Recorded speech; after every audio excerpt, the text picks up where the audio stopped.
नमस्कार। आज हम लोग करेंगे 9वीं कक्षा की कृतिका से पाठ 3 रीढ़ की हड्डी। ये एक ऐसी एकांकी है बच्चों, जिसमें एक मजबूर लड़की के पिता को दिखाया गया है कि वो आधुनिक और प्रगतिशील तो है।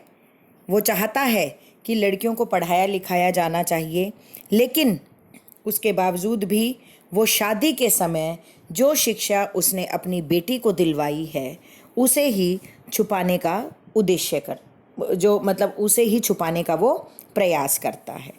तो बेटा यहाँ पर जो है बेसिकली इस जगदीश चंद्र माथुर जी के द्वारा जो ये एकांकी लिखी गई है, इसका क्या उद्देश्य है कि एक तो इस एकांकी का मुख्य उद्देश्य लोगों को ये बताना है कि एक बेटी के माता पिता को जब बेटी के विवाह का समय आता है तो उसे किन किन परेशानियों का सामना करना पड़ता है। दूसरा, उन्होंने लोगों की मानसिकता को उजागर किया है कि उच्च शिक्षा का अधिकार जो है लोग समझते हैं कि केवल लड़कों को ही है, और इस समस्या को भी समाज के सामने लाने का उनका प्रयास है। साथ ही साथ उन्होंने ये भी बताने का प्रयास किया है कि लड़का और लड़की की समानता जो है वो बिल्कुल बराबर है, दोनों समान रूप से बराबर हैं। फिर बेटा उनका मुख्य उद्देश्य है कि लड़की को भी अपने विचार व्यक्त करने की जो है वो आज़ादी होनी चाहिए। दूसरी बात, यहाँ पर बेटा इस पूरी एकांकी में क्या बताया है कि रामस्वरूप जो कि उमा का पिता है, गोपाल प्रसाद जो कि शंकर का पिता है। तो गोपाल प्रसाद जो है वो अपने बेटे शंकर का रिश्ता उमा से करना चाहता है, और उमा के पिता जो है रामस्वरूप भी यही चाहते हैं कि उनकी बेटी का विवाह जो है वो शंकर के साथ हो जाए। तो एकांकी में बताया गया है, बिल्कुल नाटक मंचन है इस एकांकी में। बेसिकली बेटा एकांकी क्या होती है कि जिसका एक ही अंक होता है उसका प्रारंभ और समाप्ति भी जो है एक अंक तक ही होती है। जो हमें अंत में एक शिक्षा दे जाती है उसे हम एकांकी कहते हैं। नाटक के कई भाग भी हो सकते हैं। तो यहाँ पर जो है लेखक जगदीश चंद्र माथुर ने ये बताया कि जो रामस्वरूप की बेटी है उमा, वो अच्छी पढ़ी लिखी है, कॉलेज भी गई है वो लड़की, और उसे बाकी भी सारी जो है चीज़ों का ज्ञान है, जो घर के और काम होते हैं उन्हें भी वो बखूबी कर सकती है। और जो शंकर के पिता हैं वो एक जाने माने व्यक्ति हैं, और रामस्वरूप चाहते हैं कि उनकी बेटी का रिश्ता वहाँ पर हो जाए। लेकिन जो शंकर के पिता हैं वो क्या अपनी शर्त रखते हैं कि लड़की जो है वो ज़्यादा पढ़ी लिखी नहीं होनी चाहिए, अर्थात पढ़ी लिखी ना ही हो तो बेहतर है। उनका क्या मानना था कि अगर लड़कियों को ज़्यादा पढ़ा दिया जाता है तो वो बहुत ज़्यादा बोलने लगती हैं और उन्हें जो है अधिकारों और कर्तव्यों का ज़्यादा ज्ञान हो जाता है। तो बेटा जबकि जो उनका खुद का बेटा शंकर था वो चारित्रिक रूप से भी सही नहीं था और शारीरिक रूप से भी सही नहीं था। तो बेटा पूरा तामझाम करते हैं शंकर जी। उनके नौकर रतन का भी इसमें वर्णन है। तो उनको शंकर के पिता जो है शंकर के साथ उनकी बेटी को देखने के लिए आते हैं, और जितना भी जो तामझाम लड़की को जब देखने के लिए लड़के वाले आते हैं, जो भी सामने वाले परिवार से आवाभगत की जाती है, उन सब का इंतज़ाम रामस्वरूप के द्वारा किया जाता है। लेकिन एक बहुत बड़ी बात जो है, जैसे ही उन्होंने रिश्ते की बात की तो गोपाल प्रसाद ने सबसे जो गलत सोच की बात अगर हम करें तो उन्होंने एक बहुत बड़ी बात ऐसी कह दी कि जिन्होंने इस विवाह को जो है क्या बता दिया, बिजनेस। उन्होंने कहा कि ये तो जो है एक बिजनेस है, तो चलिए व्यापार की बात कर लेते हैं। जबकि बेटा यहाँ ये समझने लायक बात है कि वो अपराध है कि जो विवाह है ये दो परिवारों का बंधन होता है, पवित्र बंधन होता है, दो व्यक्तियों के जीवन का पवित्र बंधन होता है। लेकिन गोपाल प्रसाद इस विवाह जैसे पवित्र बंधन में भी बिजनेस खोज रहे थे। तो इस प्रकार हम कह सकते हैं बेटा वो अपने आचरण से जो है जो परस्पर संबंधों की गरिमा और मधुरता बनी हुई थी उसको वो लगातार कम कर रहे थे। तो फिर शंकर जैसे ही आते हैं बेटा उमा को देखने के लिए उनके घर में, तो बुलाया जाता है उमा को कि आप आइए। वो कुछ सामान लेकर आती है और वो बैठ जाती है, और रामस्वरूप कहते हैं कि बेटी तुम्हें तो गाना वाना भी आता है तो ज़रा गा कर सुनाओ। तो जैसे ही उमा गाने लगती है तो गाते समय उसकी जो आंखें हैं वो एकदम शंकर पर जाकर रुकती हैं।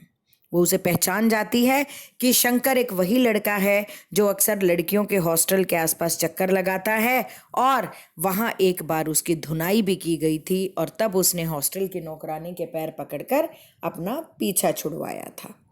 तो बेटा जैसे ही उसने कॉलेज का जिक्र किया तो गोपाल प्रसाद एकदम चौंक गए और कहा, कॉलेज?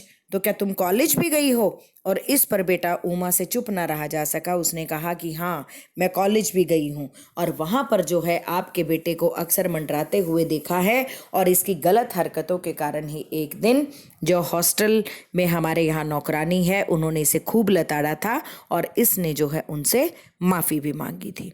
जब बेटा गोपाल प्रसाद को ये बात पता चली तो गोपाल प्रसाद जो है एकदम आवेश में आ जाते हैं और कहते हैं कि राम स्वरूप जी, आपने इतना बड़ा धोखा किया हमारे साथ, इतना बड़ा झूठ बोला। ठीक है, तो इसके बाद वो कहते हैं कि नहीं नहीं, ऐसा कुछ भी नहीं है। लेकिन गोपाल प्रसाद जो है, देखिए अब यहाँ पर ये बात पता चलती है कि बेटा वो बिल्कुल नहीं चाहता था कि लड़की पढ़ी लिखी हो। कहता है कि हमें कौन सा नौकरी करवानी है।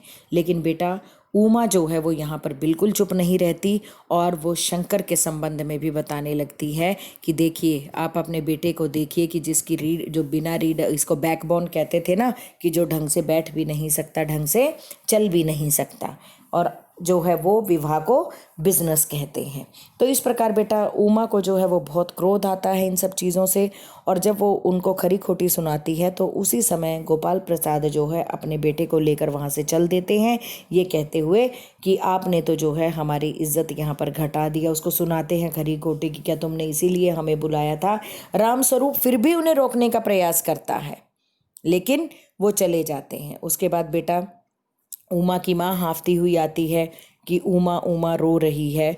तो देखो बेटा यहाँ पर क्या पता चलता है कि उमा किस लिए रोई, क्योंकि उसकी इच्छा को नहीं जाना गया। वो पढ़ी लिखी थी, उसकी पढ़ाई को छुपाया गया। और यहाँ पर गोपाल प्रसाद ने उसके चश्मे देखकर भी ये कहा कि ये चश्मे किस लिए चढ़े। तो वहाँ पर भी रामस्वरूप ने कहा कि अरे वो तो इसकी आंखें दुखनी आ गई थी और इसलिए ये सारी चीज़ें हुई हैं, और वैसे तो कुछ भी नहीं, क्योंकि अक्सर ये मान लिया जाता है ना कि पढ़ाई लिखाई के संबंध में ही जो है वो चश्मे चढ़ते हैं। फिर बेटा एक महत्वपूर्ण बात अगर हम करें तो उन्होंने ज़माने की यहाँ पर, तो चलिए ये तो यहाँ तक था कि भाई जब वो बेटी का रिश्ता तय करने के लिए जो है रामस्वरूप भी सही व्यवहार नहीं करता, गोपाल प्रसाद और शंकर का तो जो विवाह जो बात थी वो बिल्कुल भी सही नहीं थी। और बेटा दूसरा ये है कि अगर हम बात करें ना कि आधुनिक समय में भी ऐसे रूढ़िवादी लोग हैं जो लड़के को शिक्षित करना तो शान समझते हैं लेकिन लड़की को उच्च शिक्षा देना ज़रूरी बिल्कुल नहीं समझते। और यही कारण है कि बेटी के पिता को जो है बेटा अपनी बेटी की खातिर जो है रूढ़िवादी लोगों के दबाव में झुकना पड़ता है। और यही बात जो है ना उनकी इस विवशता को भी उजागर करती है कि देखो, तो देखा जाए तो बेटा दोनों ही समान रूप से अपराधी हैं कि रामस्वरूप वैसे तो आधुनिक सोच वाला है, बेटी को शिक्षा भी दिलवाता है, लेकिन फिर उसको छुपाता है रूढ़िवादी लोगों के सामने, तो वहाँ पर अपनी कायरता का परिचय देता है। तो कुल मिलाकर बेटा ये हमें संदेश मिलता है इस पाठ के माध्यम से कि हमें तो जो है शंकर जैसे चरित्रहीन व्यक्ति की नहीं बल्कि समाज को उमा जैसी लड़कियों की आवश्यकता है जो स्पष्टवादिनी और उच्च चरित्र वाली हैं। और बेटा ऐसी ही लड़कियां हैं जो दोहरी मानसिकता रखने वाले लालची और ढोंगी लोगों को सबक सिखा सकती हैं। तो यहाँ पर बेटा लेखक ने जो है अप्रत्यक्ष रूप से विवाह जैसी भीषण समस्या के बारे में भी दहेज जैसी भीषण समस्या के बारे में भी अवगत करवाया है कि जब उसने कहा ना गोपाल प्रसाद ने कि बिजनेस की बात कर लेते हैं, लेने देने की, तो देखिए उमा को बहुत बुरा लगता है और उमा कहती भी है कि क्या ये भेड़ बकरियों की बात की जा रही है या कोई कुर्सी मेज की बात है, यहाँ इंसान की बात है। तो किस प्रकार जो है आप लोगों ने विवाह जैसे पवित्र बंधन को यहाँ पर बिजनेस करार दे दिया।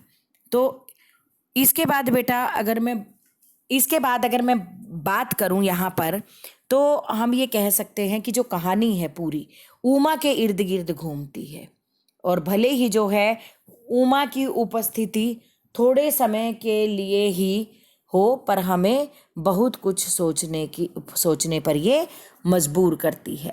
और ये पता चलता है कि उसकी उपस्थिति जो उमा है नारी समाज को एक नई सोच और दिशा प्रदान करती है। और अगर हम बात करें तो बेटा हम उसके विचारों से प्रभावित हुए बिना बिल्कुल भी नहीं रह सकते। इसलिए हमें स्त्री और पुरुष के अधिकार हमें समान समझने चाहिए। लड़कियों को जो है अपनी इच्छा अनुसार हर क्षेत्र में जाने को बढ़ावा देना चाहिए और महिलाओं को भी जो है उचित सम्मान देना चाहिए, उन्हें हीन दृष्टि से नहीं देखना चाहिए। धन्यवाद।